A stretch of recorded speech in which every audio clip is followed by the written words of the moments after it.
Bismillah ar-Rahman ar-Rahim. Assalamu alaikum wa rahmatullahi wa barakatuh. I greet all of you in the name of the Almighty God. When a man appoints his son the head of the country's military, appoints his brother in charge of wealth distribution, appoints his son-in-law in charge of the country's export, and above all appoints his wife, his sick wife, Minister for Education, you do not need a PhD holder in history to tell you that you have been turned into slaves. That's what happens. You are no longer citizens. You no longer have a relationship with citizens and their leaders. You are slaves. That's how his family looks at all of us. Slaves can be tortured for the pleasure of their masters. Their screams and agony and pain becomes music and entertainment to the masters. That's what videos and images of Dr. Kizza Besigye collapsing in the courts of law, fighting for his legal right constitution for representation means to me. This Besigye provided medical care to Mr. Museveni when he was executing a liberation war in the Rural jungles 1981-1986.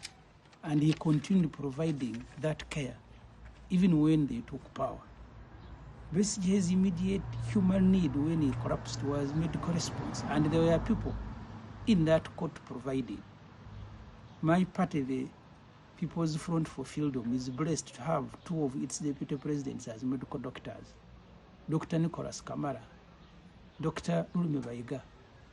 But there was also a third doctor, Dr. Olive Kousinyi, Dr. Kizza Besigye's sister. All the three wanted to respond, but they were stopped.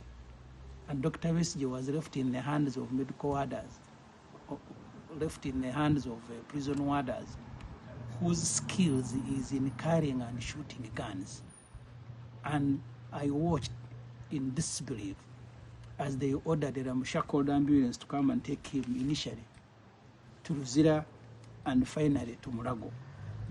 Judge Baguma, in whose hands Dr. Besigye was dying and continues to die, retweeted to his office and I think called his masters to break the good news.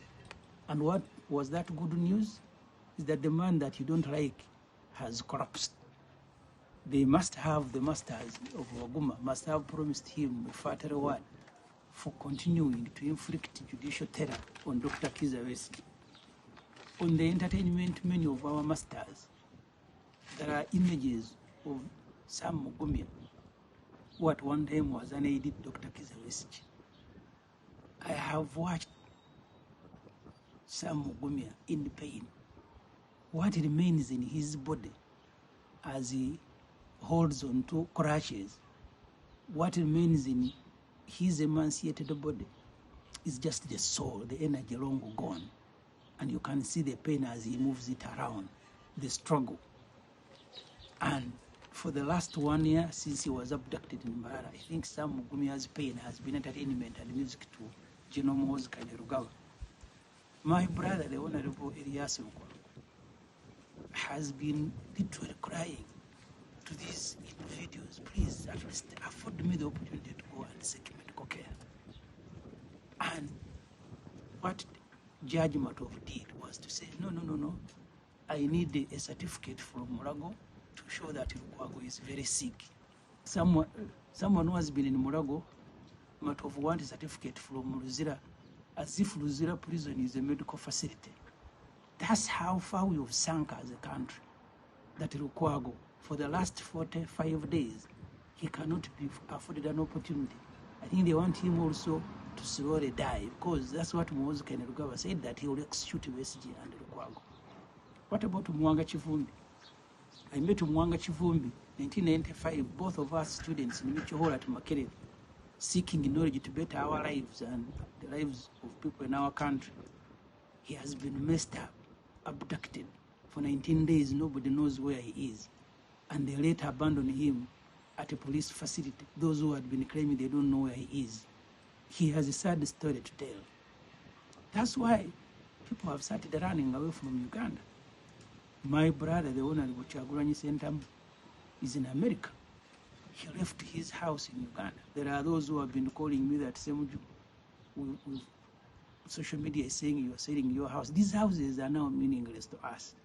We are fighting for our lives and lives of our comrades who are in prison. Hundreds are in Ruzira, in Chitalia. These souls have committed no crime, but the masters extract pain because that's what gives them entertainment. Collectively, I want to urge all of you Ugandans, we need to fight back and reclaim our country. And I want to promise you, I will use all the energy in my body to continue fighting in my smaller way.